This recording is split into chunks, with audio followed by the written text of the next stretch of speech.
Namun di sebelah sini ada arti baru. Seorang ofisir polisi, kita menyebut seorang ofisir polisi dengan babi. Baiklah, pertanyaannya adalah, dalam Taurat dikatakan bahwa kamu tidak boleh makan babi. Atau dapatkah saya balik dan mengatakan, oh ya, itu artinya ofisir polisi, kamu tidak boleh memakan ofisir polisi? Tentu saja tidak.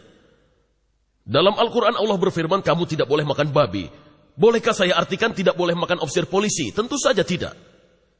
Itu salah, bodoh sekali. Itu bohong sekali. Muhammad tidak bermaksud ofisir polisi. Musa tidak bermaksud ofisir polisi. Kita tidak boleh membuat arti baru.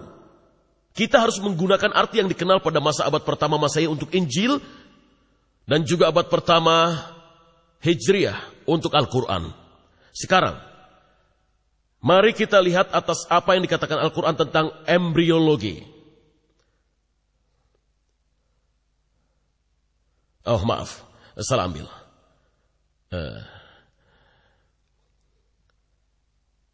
Dikatakan bahwa gagasan tentang embrio berkembang melalui beberapa tahap adalah sesuatu yang modern. Dan Al-Quran mengantisipasi embriologi modern dengan menggambarkan tahap-tahap yang berbeda.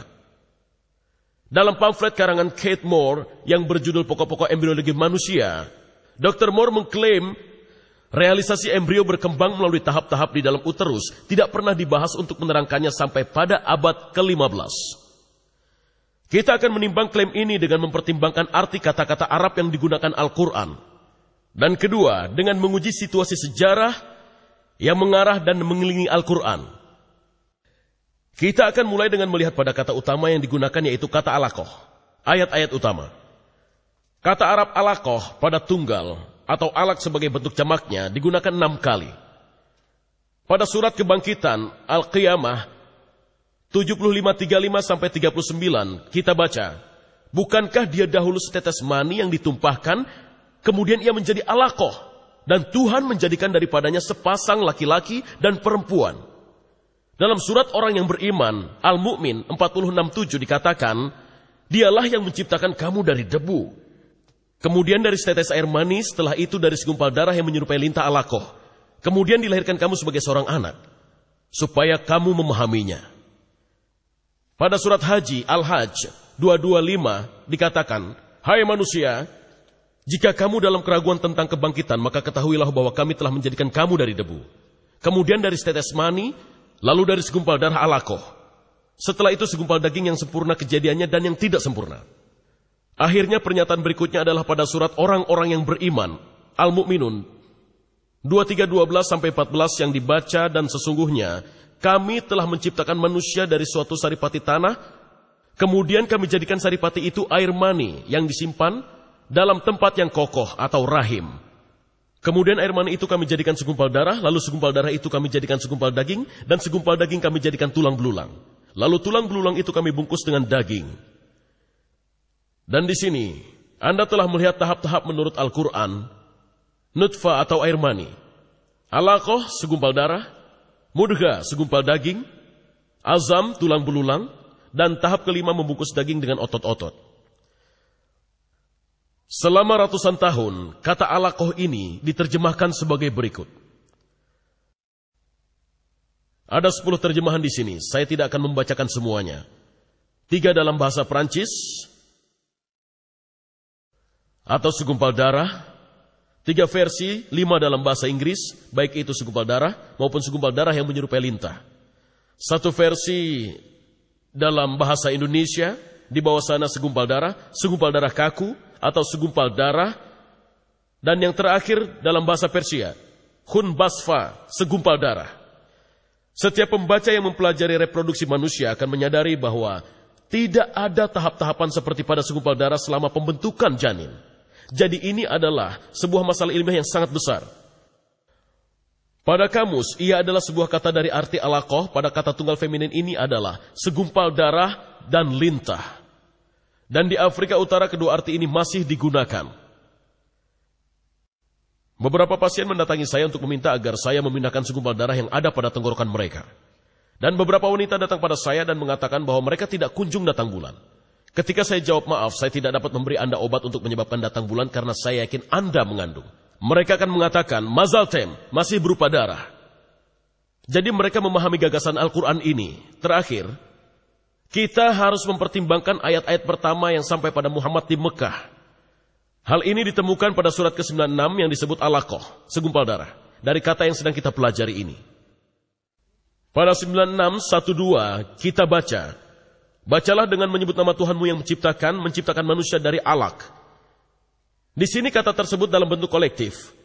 Bentuk kata tersebut dapat memiliki arti lain, karena alaq juga berasal dari kata benda verbal dari kata alaqah. Kata benda verbal biasanya sesuai dengan degerant dalam bahasa Inggris seperti pada sense atau rasa. Maka dari itu kita dapat menganggapnya berarti menggantung atau berpegang teguh atau menganut. Namun 10 penerjemah yang terdaftar di atas juga menggunakan segumpal darah atau darah beku pada ayat ini.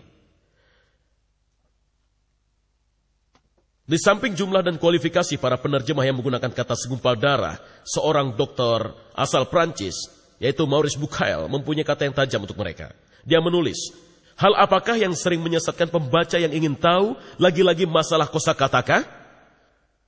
Mayoritas terjemahan menggambarkan contohnya pembentukan manusia dari segumpal darah.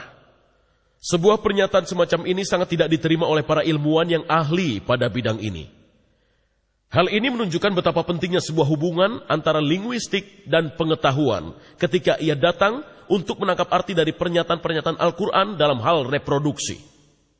Dengan kata lain, Bucaille mengatakan, tidak seorang pun menerjemahkan Al-Quran secara benar sampai saya, Dr. Bucaille, datang. Menurut Dr. Bucaille, bagaimana kata itu harus diterjemahkan? Dia berpendapat bukannya segumpal darah, kata alaqah seharusnya diterjemahkan, sesuatu yang lengket, yang mengacu pada janin yang melekat pada uterus melalui plasenta. Namun seperti semua ibu-ibu yang sekarang sedang mengandung, sesuatu yang lengket tidak akan berhenti kelengketannya untuk menjadi segumpal daging. Ia terus menjadi sesuatu yang lengket yang melekat pada plasenta selama 8,5 bulan.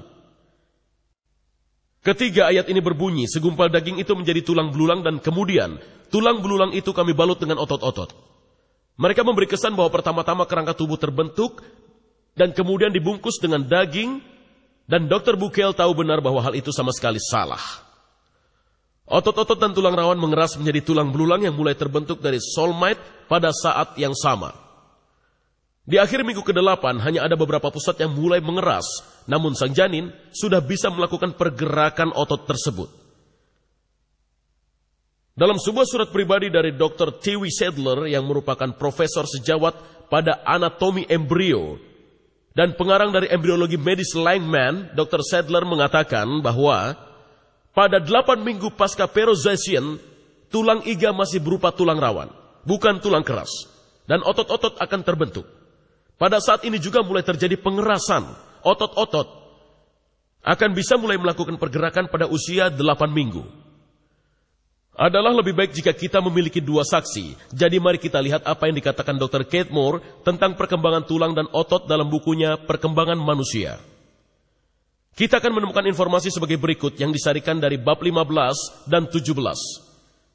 Sistem rangka tubuh berkembang melalui mesoderm. Otot-otot lemas berkembang di pucuk lemas yang berasal dari mesoderm somatik ini. Kita lihat slide ini, mungkin sulit.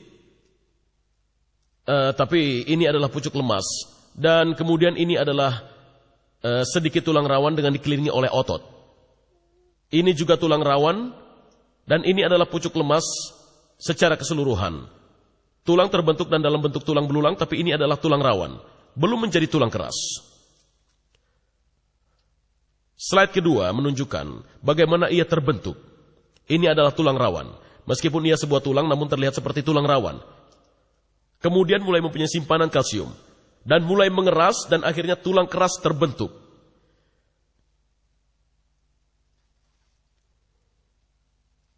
Karena sumsum tulang telah terbentuk, saya ingin kembali ke sini.